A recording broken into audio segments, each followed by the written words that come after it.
வணக்கம் தமிழால் வணக்கம் சொல்வது உங்கள் நிகழ்ச்சி. இன்னைக்கு நம்ம பார்க்கக்கூடிய ஆசனத்துக்கு பேர் பாலாசனம். முதல்ல இந்த ஆசனத்தை நான் எப்படி செய்யறேங்கிறத கவனிச்சு பாருங்க. அதுக்கப்புறம் நீங்கள் மெதுவாக செய்யலாம்.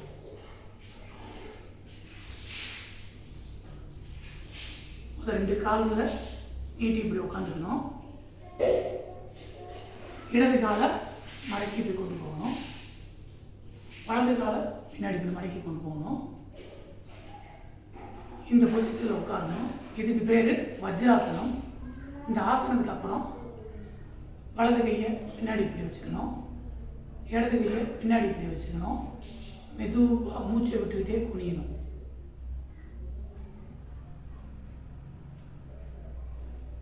உங்களோட நெத்தி தரையில் தொடர அளவு முயற்சி செய்யணும். சில பேர்த்தினால நெத்தியை தரையில் தொட முடியாது, இவ்வளோதான் வரும். ஆனால் ஆரம்பத்தில் அதை செஞ்சுட்டு பழகணும். பழக பழக பழக என்னை மாதிரி நீங்களும் உங்களோட நெத்தியை தரையில் தொட முடியும்.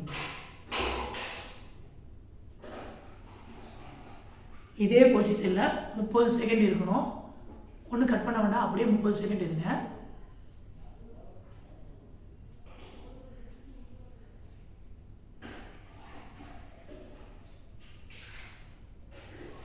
செகண்ட் முடிஞ்ச பின்னாடி அப்படியே மெதுவாக நிமிரணும்.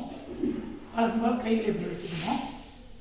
அதே மாதிரி ஆரம்பத்தில் எப்படி செஞ்சீங்களோ அதே மாதிரி இடது காலை முன்னாடி வச்சு வலது காலை முன்னாடி வச்சு 2 கைகளை இப்படி பின்னாடி வச்சு முதல்ல ரிலாக்ஸ் ஆகிக்கணும். மூச்சு நார்மலாக விட ரிலாக்ஸ் ஆகிக்கணும். ரிலாக்ஸ் ஆன பின்னாடி வழக்கம் போல் இந்த மாதிரி உட்காந்துக்கணும். இதுக்கு பேர் சுகாசனம். இப்படி உட்காந்துக்கணும். இதோட ஆசனோட நன்மைகள் என்னன்னு சொல்கிறேன், எல்லாம் கவனிங்க. இந்த ஆசனத்தை பாலாசனம் பேர். பாலம்னா குழந்தைகள். குழந்தைகள் எப்படி ரிலாக்ஸாக இருப்பாங்களோ அந்த மாதிரி குழந்தைகள் ஆசனம்.